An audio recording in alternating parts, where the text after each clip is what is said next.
nongeye kubasuhuza mwese mu izina rya Yesu Kristo. Nizere ko mwese mukomeye, kandi nizere ko ubuntu bw'Imana bukibarinze.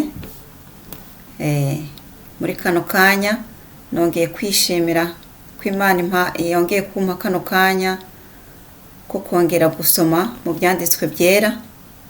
Izina ryawo nirihabwa icyubahiro. Buriya iyo tubonye bucya wawukiye ku bw'Imana nta bushobozi na buto tuba tubifiteho, ariko ni ubugombe bw'Imana butuma twongera kuramuka, tukabona turatambutse, tukabona turavuze. Mbese byose icyubahiro cyose ni icyandiho. Tugomba kujya twibuka tukabishimira Imana ko ni ibintu by'agaciro kanini, kandi tukibuka no gusengera n'abarwayi, abantu barwaye batabasha no gutambuka, batabasha no kurya. Tukahora tubazirikana mu masengesho yacu ya buri munsi, kuko ntabwo byoroshye. Iyi mibiri twambaye iratubabaza, imibiri twambaye irababaza. Reka nsenge kugira ngo Umwuka Wera azanyobore muri ino jambo turi buze gusangira uyu munsi. Data wa twese uri mu ijuru, nje imbere y'ubwiza bwawe muri kano kanya, nkwinginga kugira ngo ubane nanje muri ibisomo tugiye gusoma. Ugushaka kwawe kube Mwami Nyagasani. Ndakwinginze kugira ngo uhugure n'abazumva buno butumwa bose. Mwami, icyo ushaka aba ari cyo kivugwa, ntaba ari jyewe ahubwo aba ari wowe uboneka. Mwami Mwuka Wera, ndaguhamagaye kugira ngo uzufate controle ahangaha. Saint Esprit, ndakwinginze kugira ngo uze ubane nanje muri kano kanya. Ndasambuye imitego yose n'imigambi mibi yose Satani afitiye kuri uyu mugambi mu izina rya Yesu Kristo w'i Nazareti. Nuko Mwami, ugushaka kwawe aba ariko kuba, izina ryawe kandi nirihabwa icyubahiro no ku isi yose. Amen. Mu mutima wanje Mwami Yesu, ngwino utegeke, ubikirimba cawe Mwami Yesu, aho unezerererwa, kuko aho wibera haba ubuzima, kuko aho ugendera ijuru niho riri. Nimpore mu buzima bwanje Mwami Yesu, ngwino wiganzire mu vyo nkora vyose Mwami Yesu, bari we uboneka, kuko aho wibera haba ubuzima, kuko aho ugendera ijuru niho riri. Nimpore kuko aho wibera haba ubuzima, kuko aho ugendera ijuru niho riri. Nimpore.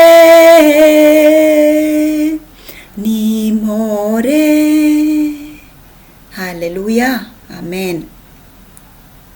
Yego, aho Yesu Kristo ari, ijuru niho riri. Yesu ari mu mitima yacu, tuba dusa nk'abari mu ijuru ngo tukiri kuri iyi si. Duharanire ko Yesu Kristo aza agatura muri twebwe. Nimufate Bibiliya zanyu, turacyari ku gitabo cy'Itangiriro. Uno munsi turasoma mu Itangiriro igice cya 3 kuva ku murongo w'8 ugeza kuri 21. Turasoma mu izina rya Yesu Kristo. Umutwe w'amagambo uravuga Imana ihana inzoka na Adamu na Eva. Bumva imirindi y'Uwiteka Imana igendagenda muri ya ngobyi mu mafu ya nimunsi. Wa mugabo n'umugore we bihisha hagati y'ibiti byo muri iyo ngobyi amaso y'Uwiteka Imana. Uwiteka Imana ihamagara uwo mugabo iramubaza iti uri he? Arayisubiza ati numvise imirindi yawe muri ingobyi, ntinyishwa nuko nambaye ubusa ndihisha. Iramubaza iti ninde wakubwiye ko wambaye ubusa? Wariye kuri cya giti nakubujije kuryaho? Uwo mugabo arayisubiza ati umugore wampaye ngo tubane niwe wampaye ku mbuto z'icyo giti ndazirya. Uwiteka Imana ibaza uwo mugore iti icyo wakoze icyo ni iki? Uwo mugore arayisubiza ati inzoka yanshukashutse ndazirya. Uwiteka Imana ibwira iyo nzoka iti kuko ukoze ibyo uri ikivume kirengeje amatungo yose n'inyamaswa zo mu ishyamba zose, uzajya ugenda ukurura inda, uzajya urya umukungugu iminsi yose y'ubugingo bwawe. Nzashyira urwango hagati yawe n'uyu mugore no hagati y'urubyaro rwawe n'urwe, ruzagukomeretsa umutwe nawe uzarukomeretsa agatsinsino. Kandi Uwiteka Imana ibwira uwo mugore iti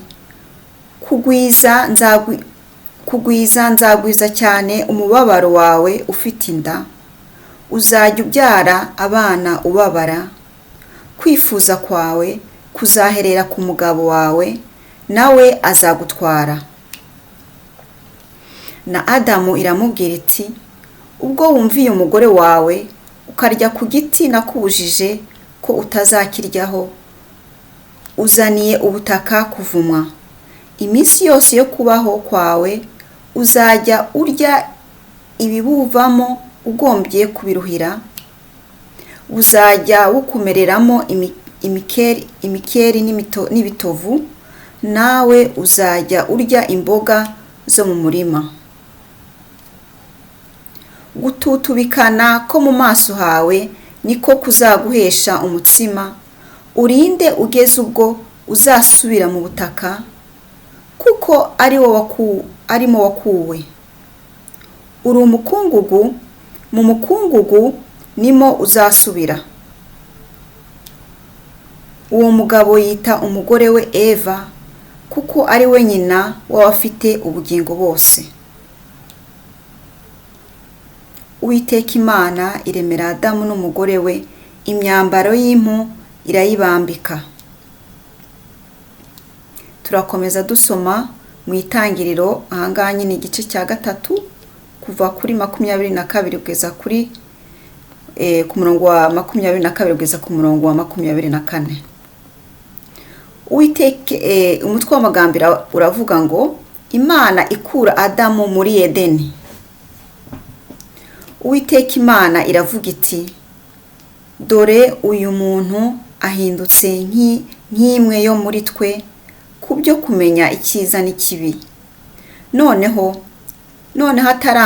atarambura ukuboko agasoroma no ku giti cy'ubugingo akarya akarama iteka ryose. Nicyo cyatumye Uwiteka Imana imwirukana muri ya ngobyi muri Edeni kugira ngo ahinge ubutaka yavuyemo. Nuko yirukana uwo muntu, kandi mu ruhande rw'iyo ngobyi yo muri Edeni rwerekeye iburasirazuba ishyiraho abakerubi n'inkota yaka umuriro izenguruka impande zose, ngo ibuze inzira ijya kuri cya giti cy'ubugingo. Yesu ashimwe cyane. Ahangaha tumaze gusoma ukuntu Adamu na Eva bamaze kurya rya tunda Imana yabubujije, bahise bisanga bambaye ubusa. Kandi mbere ntago babona ko bari bambaye ubusa, bagendaga batyo, mbese bameze nk'impinja, bameze nk'abana bato,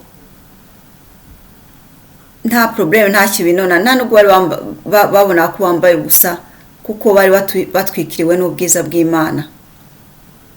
Ariko bamaze kurya rya tunda ry'urupfu, ako kanya bahita babona bambaye ubusa, bahita bariruka bajya gushakisha ibyatsi, barabuhabuha kugira ngo bipfuke ubwambure bwabo.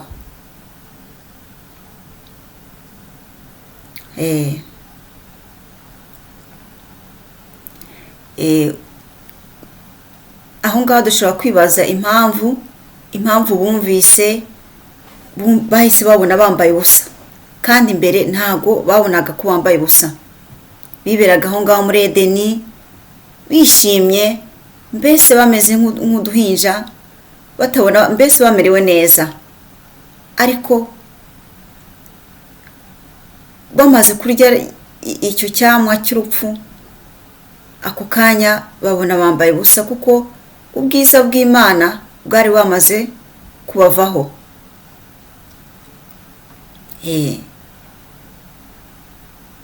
Natwe muri iki gihe, iyo turi mu byaha, iyo turi mu bintu bitameze neza,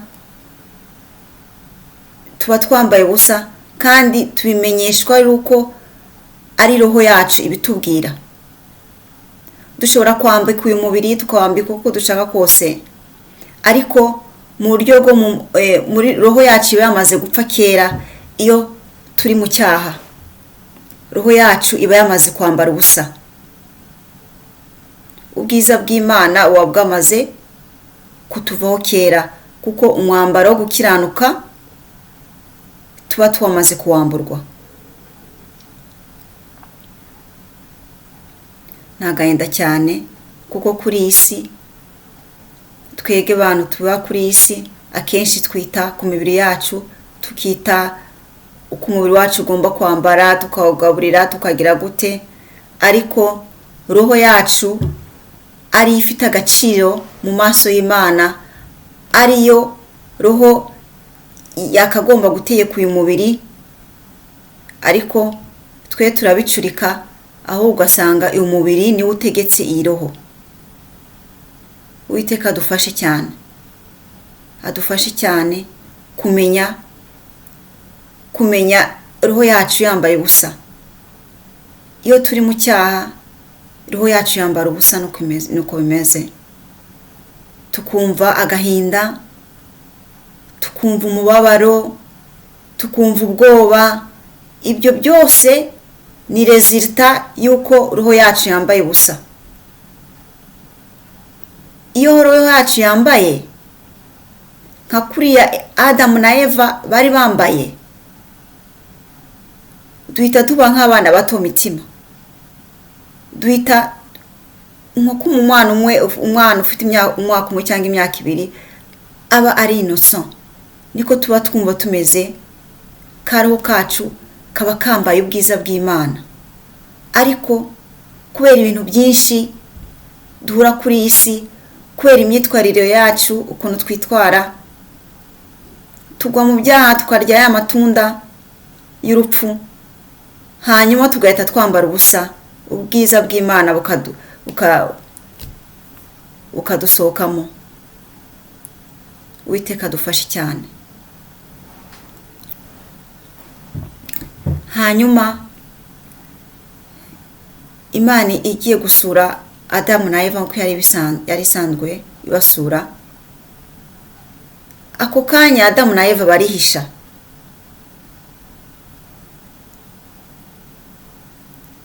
Maze Uwiteka ahamagara Adamu, urihe ko ntakubona? Maze yabwije Imana ukuri, bati nihishe kuko numvise imirinde yawe, mpita ndihisha kuko nambaye ubusa. Imana ibwira Adamu, uwo ninde wakubwiye ko wambaye ubusa? Icyo ni ikibazo Imana yabaje Adamu. Uwo ninde wakubwiye ko wambaye ubusa? Ninde kuko wari uri aho ngaho? Hari uwundi muntu wa gatatu wari aho ngaho wabwiye ko yambaye ubusa? Oya. Ninde wababwiye? Ni umuntu wabo w'imbere, roho yabo y'imbere yababwiye, niyo bamenyesheje amakuru ko bambaye ubusa.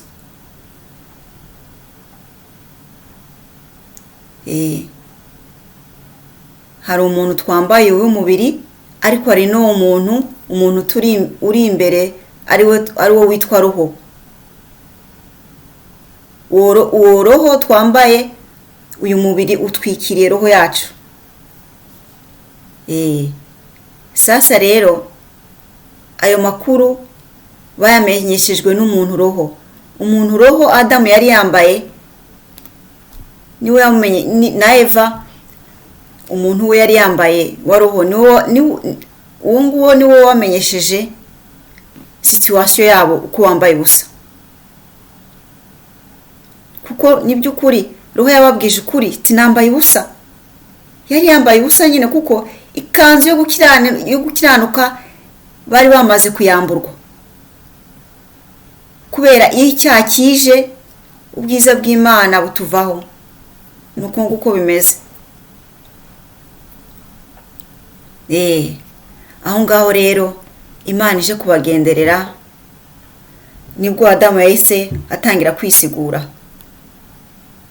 Aravuga ati, Mana, umugore wampaye ngo tubane niwe wanshutse amitunda ndarya. Eva nawe arisobanura ati, inzoka yanshukashutse maze njya kuri rya tunda watubujije.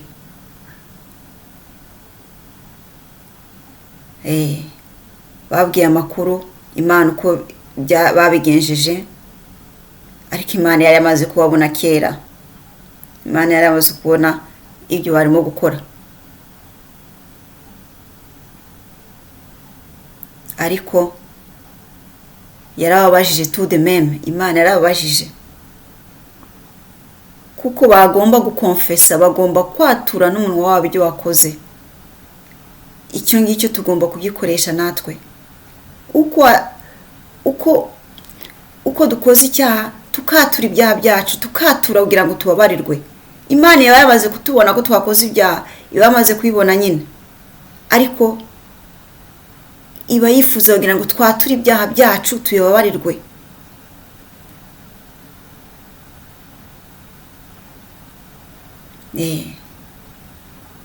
Aho ngaho rero niho amahoro nahise aza, niho ibyago byahise birwirira Adamu na Eva. Imana ibwira Eva ko azabyara arushye, imibabaro ye izagwira, azabyara abana be ababaye cyane. Kandi nuko nguko bimeze. Ababyeyi babyaye murabizi ukuntu kubyara bibabaza. Nanjye nabinyuzemo nzi ko kubyara bibabaza. Imana yampaye umugisha w'abana babiri, nukuri pe nabitanga ubuhamya. Birababaza. Ni igitangaza cy'Imana uriya wabara umugore abafite, kubona ugira gutya kubw'ubuntu bw'Imana umwana agasohoka, ariko umva ubwo wabare, wumva uri hafi yo gupfa. Umuntu aba yumva ari hafi yo kuva mu mubiri, nuko ubwo wabare bumeze. Kuko nyine Imana yabivuze, nuko nguko ijambo ry'Imana rirasohoza, rigomba gusohoza nuko bimeze. Irangije ibwira Eva iti uzahora utegekwa n'umugabo wawe, uzahora uri sumize ku mugabo wawe. Niyo mpamvu abagabo bitwa abatware, kuko imana nuko yabivuze, nuko yabitegetse ko umugabo agomba kuba umutwe w'urugo.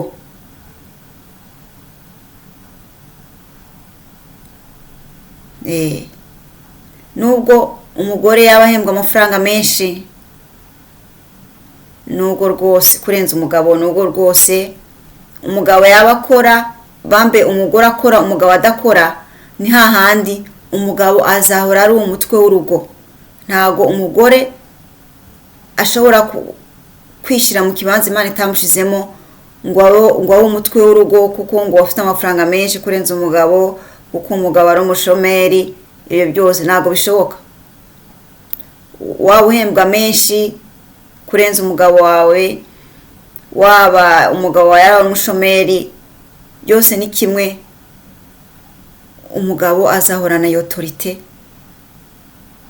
yo kuba umutware w'urugo, yo kuyobora urugo, akayobora umugore wiwe.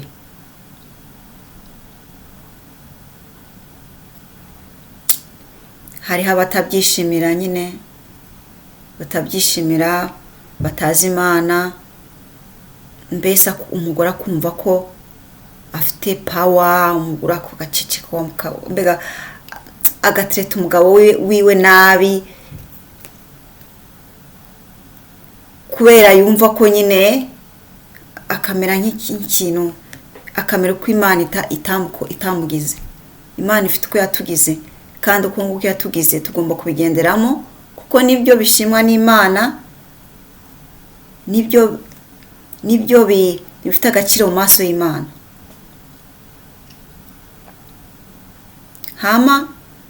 hama Adamu nawe Imana nayo yaramuhanye, yaravuze ati uzahinga ubwo butaka bukuruhije.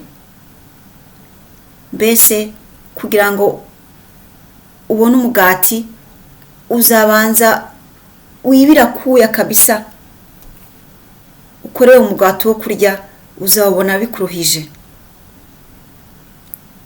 Ati kandi ubutaka bugize ibyago. Mbega ako kanya nyine ubutaka bwahise buvumwa kuko kubera ikosa Adamu yakoze. Yumviye umugore wo kurenza ko yari kumvira Imana ye, ahubwo yumvira ibyo umugore we yamubwiye. Niyo mpamvu yahise agiza icyo gihano cyuko azajya abona umugati arushye, azajya awuruhira kabisa. Kandi nuko nguko byabaye, nuko nguko bimeze. Umugabo ari umutwe w'umugore, umugabo ari umutwe w'urugo, agomba nyine ntago byoroshye. Murabizi bagabo, murabizi ntago byoroshye gutunga urugo, gushakisha ibitunga urugo, ntago ari ikintu gito. Biraruhije kuko nyine ari uko Imana yabitegetse. Hanyuma inzoka nayo Imana irayivuma ko yibwira ko izagira icyangiro mu bindi bikoko byose yaremye, ari ikintu ari inzoka izagira icyangiro kandi izajya ikururisha inda irya n'ubutaka. Inzoka ntago yakururisha inda, ntago ari uko nguko Imana yari yaremye. Ariko uko Imana yahise ivuma nuko nguko byagenze kuva icyo gihe kugeza magingo na naya turimo. Inzoka ni ikintu gifite icyangiro. Abantu murabizi ukuntu bimeze. Inzoka ntago ari ikintu upfa kuyibona ukitaza ukiruka, mbese n'abandi bayibona bagafata imihiri bagakubita. Mbese Imana yashizeho icyangiro. Mbese ni ikintu gifite isesemi cy'icyangiro cyane kuko Imana yakivumye. Amajambo y'Imana arakomeye cyane. Imana yishize itegeko riba ari iryo, ntashobora kuruhingwira. Nuko nguko biba bimeze kuko ari umuremyi wa byose. Iyo itegetse biraba, kandi ijambo ryose riva mu kanwa k'Imana rirasohozwa.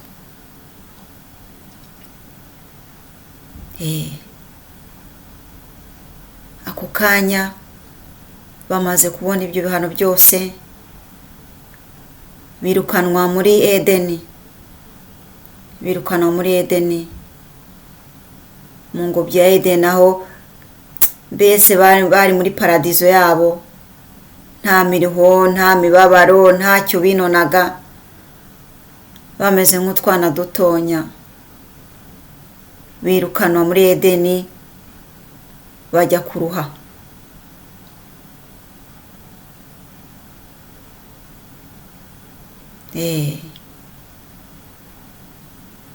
Kuko Imana kuko twabisomye yahise icungisha abakerubi, abamarayika bita abakerubi, ibacungisha Edeni kugira ngo batazasoroma no ku giti cy'ubugingo.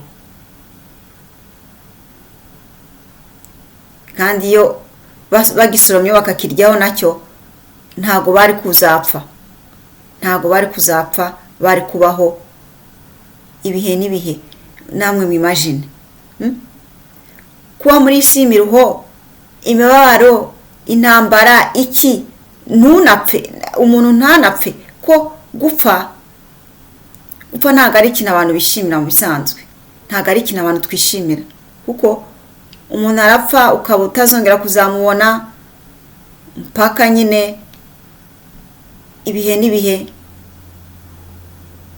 Abantu turarira tukababara cyane birenze, kuko nyine Adamu na Eva bariye kuri ya tunda y'urupfu, kandi Imana yari yamaze gutegeka ko nibarya kuri iryo tunda no gupfa bazapfa.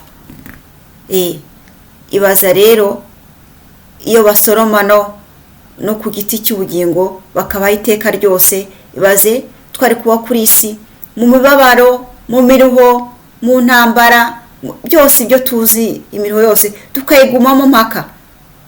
Ntago Imana ari uko yashatse ko bimera. Yashatse kuruhura umuntu iramurema, imuha n'imyaka yo kubaho kuri iyi si kugira ngo azaruhuke, kuko kuba kuri iyi si ubuziraherezo ntabwo ari ibintu byo kwimagina, ntabwo ari ibintu bizima. Imana yashatse ko tubana nayo, aho iba natwe aba ariho tuzaba, ko twari twamaze kwibuza paradizo, aho twari tunezerewe. Iyo Adamu na Eva badakora icyaha bari kwigumira ngaho nyine, Imana ikabanezererwa, bakazabyara bakororoka, nta cyaha gihari, mbese ibintu bimeze neza. Ariko kuko ibintu byangiritse hariya nyine, Imana yashatse ko kongera kuduha paradizo noneho iri hejuru cyane deja. Ibaze Imana idukunda urukundo, ikavuga ngo aho ndi namwe niho muzaba. Uzi kubana n'Imana, mbese ni ibintu udashobora no kwimagina, ni ibintu birenze ubwenge no kwemera. Uzi kuzabana n'Imana yaturemye, uzi kuzabana n'Imana yadukunze kuriya. Ni benshi cyane kuri iyi si, ndabihamya ko benshi bashaka kuzabona Imana. Turifuza kuzabona Imana, turifuza kuzabana n'Imana ubuziraherezo. Ni ibintu umunezero udashira. Imana rero yashatse kuturuhura. Igihe kiragera umuntu akava muri uwo mubiri, ariko umuntu avuye muri uwo mubiri neza, yarambaye wa mwenda gukiranuka, mpaka akava muri uwo mubiri, aho ngaho umuntu ahita ajya kubana n'Imana, Imana yaturemye. Rero kugira ngo tuzabe muri iryo joro, kugira ngo tuzabane n'umwami wacu Yesu Kristo, biradusaba gukorera uwo mwambaro wo gukiranuka. Biradusaba gucunganwa na roho yacu, tugacungana nayo, tugahora dutekereza buri saha, ese roho yanjye yambaye ubusa? cyangwa se roho yanjye yambaye gukiranuka, cyangwa se roho yanjye yambaye ubwiza bw'Imana. Tugora ducungana nabyo, kuko iyi roho niyo izagenda. Uyu muntu w'imbere wabwiye Adamu ko yambaye ubusa, niwe uzabona Imana. Uyu mubiri twambaye uzasigara mu gitaka, uzasubizwa mu gitaka wakuwemo.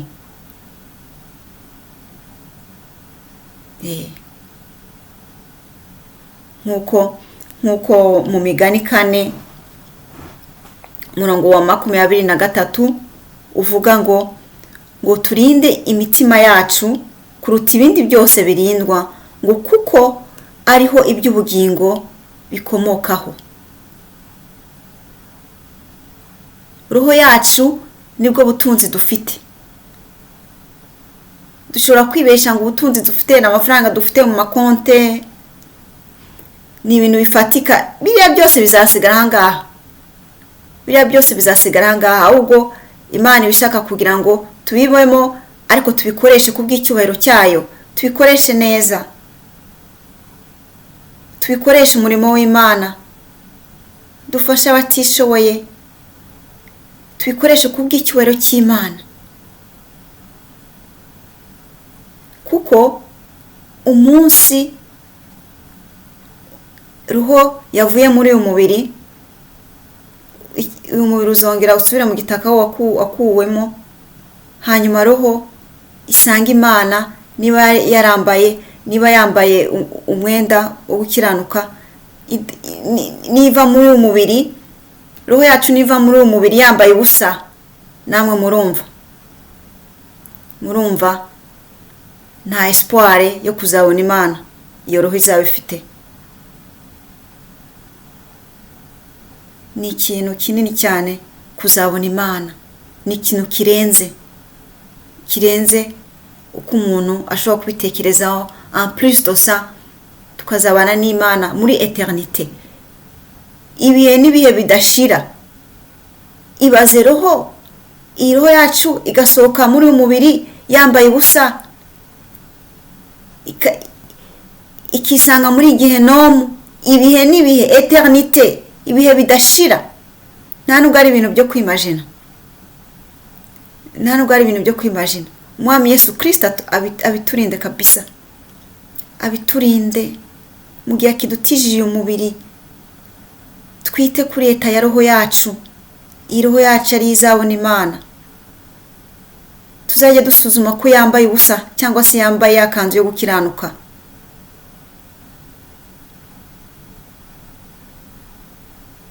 Nkuko twita ku bintu bifatika, ducungana n'amafaranga dufite n'ibiki byose, ahubwo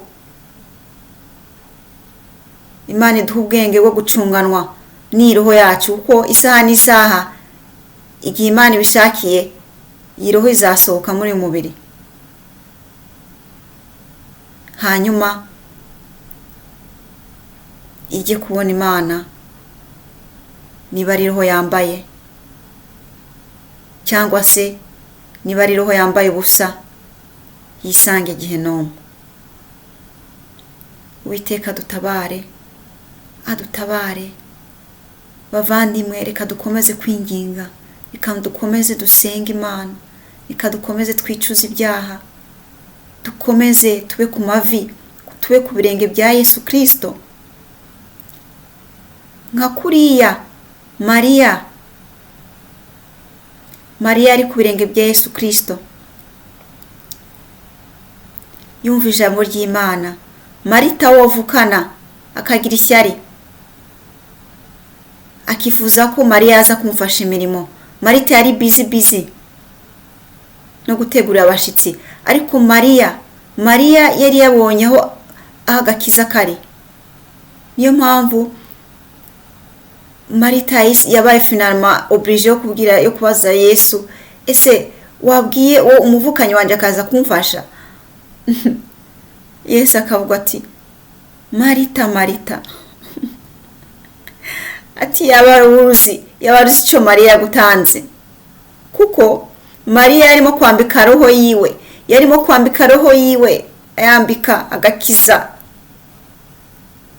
ko Imana yashatse kubwira Marita ko ibyo ngibyo yirukamo ari bishira, ari iby'akanya gato, ariko Mariya yari yamaze gusingira ikintu ngo nta n'umuntu n'umwe uzakimwaka.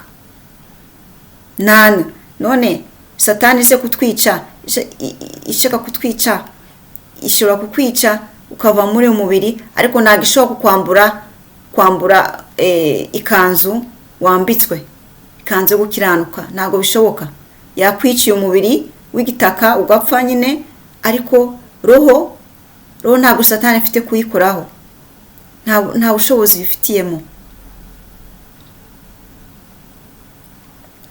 Bavandimwe, Uwiteka adufashe cyane, adufashe kugira ngo twite ku bya roho kurenza iby'uyu mubiri udusaba. Umubiri udusaba byinshi, ariko umwanya mwinshi tuzajye tuho roho, kuko hari roho izabaho ubuziraherezo. Uyu mubiri ntabwo uzabaho ubuziraherezo, uyu mubiri ufite limite, uyu mubiri ufite umupaka waho ugomba kugarukira, ariko roho izaba ubuziraherezo, izabaho ubuziraherezo. Reka abe ariyo twitaho cyane. Mwuka Wera akomeza abaganirize kuri iri jambo, kugira ngo dukomeze tugendane n'ibyera by'Imana yatwandikiye. Ibi byera by'Imana njya mbyita bimeze nk'ibarura ry'urukundo Imana yacu yatwandikiye, kugira ngo aho iri abe ariho tuzaba natwe. Yatweretse inzira tunyuramo, n'iyi ngiyi, n'ibi byera dusoma, n'ibi byera wumva abakozi b'Imana bavuga hirya no hino. Rero aho kugira ngo ujye ahantu bishima kuri isi barimo gukora amapatipati, hariya harutwa no kwicara ukumva ijambo ry'Imana aho barimo gusenga, biraruta cyane, kuko uba urimo kugaburira roho yawe, uba urimo gucungana na roho yawe, izabaho ubuziraherezo. Umwami Yesu akomeza abarinde, mwege n'imiryango yanyu, akomeza twigisha, duhugure, n'ukuri urugendo tuzarusohoza amahoro. Mbifurije amahoro mwese aho muri, Nyagasani abarinde. Amen. Tuzongera dusubire, Uwiteka nabishaka. Amen.